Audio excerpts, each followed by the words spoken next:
ಕರ್ನಾಟಕ ರಾಜ್ಯದಲ್ಲಿ ಕಾಂಗ್ರೆಸ್ ಸರ್ಕಾರ ಅಧಿಕಾರಕ್ಕೆ ಬಂದಾಗಿದೆ. ಸಿದ್ದರಾಮಯ್ಯನವರ ಡಿ.ಕೆ. ಶಿವಕುಮಾರ್ ಅವರ ನೇತೃತ್ವ ಸರ್ಕಾರ ಅಧಿಕಾರಕ್ಕೆ ಬಂದಾಗಿದೆ. ಒಂದು ರೀತಿ ತೊಗಲಕ್ ದರ್ಬಾರಿಂದ ಸರ್ಕಾರ ಅಧಿಕಾರ ಮಾಡ್ತಾರೆ. ಇವತ್ತು ಕೆಲವು ಅಲ್ಪಸಂಖ್ಯಾತ ಗುಂಡಾಗಳು ಮೈಸೂರಿನಲ್ಲಿ ಯಾವುದೋ ಒಂದು ಸಾಮಾಜಿಕ ಜಾಲತಾಣದಲ್ಲಿ ಪೋಸ್ಟ್ ಹಾಕಿದ್ದಕ್ಕೆ ಇಡೀ ಪೊಲೀಸ್ ಠಾಣೆಯನ್ನ ಬೆಂಕಿ ಹತ್ತಿ ಧ್ವಂಸುವಂತ ಕೆಲಸವನ್ನು ಮಾಡಿ ಅಂತ ನೀಚರನ್ನ, ದೇಶ ವಿರೋಧಿಗಳನ್ನ ಬಂಧಿಸ್ತಕ್ಕಂಥ ಸರಿಯಾದ ರೀತಿ ಬಂಧಿಸ್ತಕ್ಕಂಥ ಕೆಲಸವನ್ನು ಮಾಡಲಿಲ್ಲ ಸರ್ಕಾರ. ನಿನ್ನೆ ದಿವಸ ರಾಜ್ಯದ ಅಧ್ಯಕ್ಷರ ನೇತೃತ್ವದಲ್ಲಿ ಭಾರತೀಯ ಜನತಾ ಪಾರ್ಟಿ ಹೋರಾಟ ಮಾಡೋದಕ್ಕೆ ಎಮರ್ಜೆನ್ಸಿ ಡಿಕ್ಲೇರ್ ಮಾಡಿದ್ರು. ಒಂದು ರೀತಿ ಯಾಕೆ ತುರ್ತು ಪರಿಸ್ಥಿತಿ, ಶ್ರೀಮತಿ ಇಂದಿರಾ ಗಾಂಧಿ ಅವರು ಪ್ರಧಾನಮಂತ್ರಿ ಆದ ಸಂದರ್ಭದಲ್ಲಿ ತುರ್ತು ಪರಿಸ್ಥಿತಿ ಹೇಳ್ತಾ ಇತ್ತು.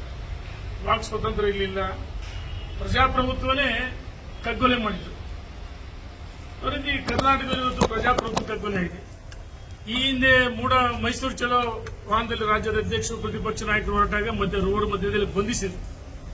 ನಿನ್ನೆನೂ ಸಹ ಕೋರ್ಟ್ನಿಂದ ಷರತ್ತುಬದ್ಧ ಅನುಮತಿಯನ್ನು ಪಡೆದು ಪ್ರೊಟೆಸ್ಟ್ ಮಾಡಬೇಕಾಗಿತ್ತು. ಇದೇನು ಪ್ರಜಾತಂತ್ರ ರಾಜ್ಯ, ನಾವೆಲ್ಲಿದ್ದೀವಿ ಅಂತ ಅನುಮಾನ ಮೂಡ್ತೇವೆ.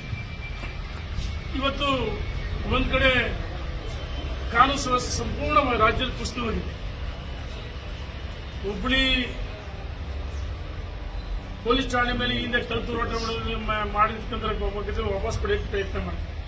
ಇವರಿಗೆಲ್ಲ ಕೆಲವು ಅಲ್ಪಸಂಖ್ಯಾತ ಗುಂಡುಗಳು ಬ್ರದರ್ಸ್ಗಳ ಮತ್ತು ಮೈಸೂರಿನಲ್ಲಿ ಕೆಲವು ಪುಂಡಾಟಿಕೆ ಮಾಡಿ ಪೋಕ್ಸೋ ಕೇಸ್ ಹಾಕಿದ್ರು.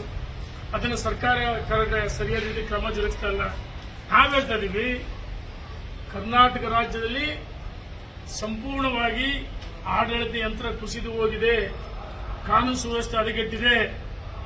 ಇವರಿಗೆ ಸರ್ಕಾರ ಆಡಳಿತ ಮಾಡಕ್ಕೆ ನಾಲಾಯಕ ಇವರಲ್ಲ. ರಾಜೀನಾಮೆ ಕೊಟ್ಟು ಮನೆಗೆ ಹೋಗ್ಬೇಕಂತ ಹೇಳ್ತೀವಿ. ಇಲ್ಲದ್ರೆ ರಾಜ್ಯದ ಜನ ನಿಮಗೆ ತಕ್ಕ ಪಾಠ ಕಲಿಸ್ತಾರೆ ಅಂತ ಹೇಳಿ ನಾನು ಸರ್ಕಾರಕ್ಕೆ ಎಚ್ಚರಿಕೆಯನ್ನು ಕೊಡ್ತಾ ಇದ್ದೀನಿ.